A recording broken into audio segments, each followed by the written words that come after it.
is Zara for Shiny and Tech Digest. This is my first video in the new studios, in the new offices. What I've got with me is the Hyundai, I hope I said that right, Portable TYV PMP. Basically what you're looking at is a 4.3-inch baby. It's rather stylish. It's not touchscreen despite looking like it is. I had some fingerprints there when I was first getting the hang of it, but it does have touch-sensitive buttons. You do have to have quite a gentle touch it, otherwise it'll start going crazy, but I do like it. As I said, 4.3-inch QVGA screen, viewable from all angles, so it's fantastic if it's in your bedroom, in the gym, wherever. And you've got a little strap which you can attach, so you can have it hang from your wrist. You can also get a little stand for it as well. Basically, this is for people who want free view television. They might not have a TV in their room, they might want it in the go. They might want to, be watching the Obama election in the office and the internet's not working. So basically, you start on the main screen and you have 6 options. DVB, video, audio, radio, image, text and settings. So to go to the DVB setting, you pull out the antenna, you press OK to enter the setting, and then you'll see that it'll start seeing all the channels. So I'm doing it in my bedroom last night, I got about 30, might not be getting so many in the office today. There are a couple of issues with this.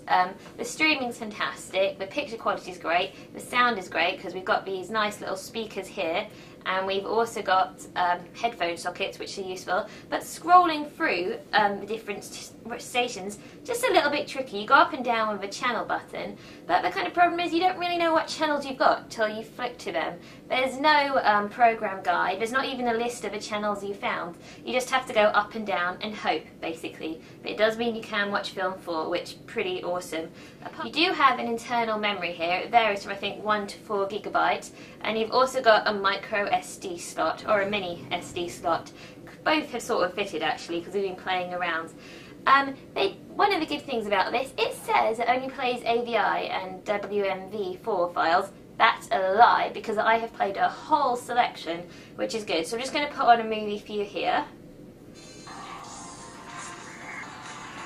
I'll turn the volume up here as well, so you can see how loud it gets. As you can see, the volume button's here, up in here, but I've had a bit of a problem because it's not exactly on the volume button where you're pressing. So it's kind of a mixture between the bottom of the volume and the bottom of the channel up button.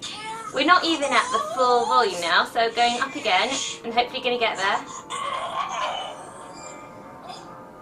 Hey, what's going on up there? So this is as loud as it gets, which is actually really not that bad. Thunder kittens, the pesky ones. If you're a bit bored of Thundercats by now, we can go back by pressing the back button, like so, which will save the video in the same place you were. If you want to watch again, you simply press OK. You bring up this whole little menu here. We can play, stop, forward, rewind, all the normal. So I'm going to go down this list, which again, using the channel button. Because these are touch-sensitive buttons, you keep kind of wanting to press them properly, which doesn't work, because literally a gentle touch is all that it needs. But then, and as you see, when you touch it, it will light up. But all of them light up, not just the one you're touching. Not too sure about that. So going back to the main screen now, audio, which, averages your MP3 files. Oh, this is quite impressive. If you're just using this as an MP3 player, you can have 42.5 hours. Literally, they say the battery will last that long, while you get about 7.5 hours of video and 3.5 hours if you're just watching Freeview TV. And that is a serious amount of time. And I have tested out on video, and it does pretty much do what it says on the tin. Normally they like to lie a little bit. So that's pretty cool. You charge it by a DC charger, and you've also got, the USB to micro USB connector, which is handy for easily uploading things. Going back to the list now, audio, radio. Radio works with supplied headphones that they give you, which basically lets you use the FM tuner because it also acts as a signal. Bit of a shame that, they hadn't managed to integrate the FM tuner into the actual device, seeing as we've got this little antenna here, but, it's how it rolls. Images, we're going to go down, show you a couple of those just so you can see the quality. Put a couple of JPEGs of my holidays on there, so I'm sure you'll be absolutely thrilled. So loading them up, you can see them as thumbnails, or you also have the options to have a slideshow or just go one by one. So because you don't really want to see all of these, let's just open one. And as you can sort of see what I mean, right? It's a little bit difficult to navigate through here. as it's just not quite as user-friendly as I'd want it to be. Saying that, it does retail at $149.95, which compared to the other sort of PMPs on the market, is really not bad. If you're talking about Arcos, fantastic devices, horribly pricey. Maybe the most similar kind of thing you might be looking at is the iPod Touch, but then again, digital TV. So for the price you're paying and what you get, I have to say I'm quite impressed.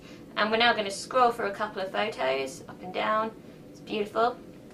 There you have it, the Hyundai, full name HMT4 300E, portable PMP, 150 from Firebox. I'm a fan actually, I kind of want to keep this.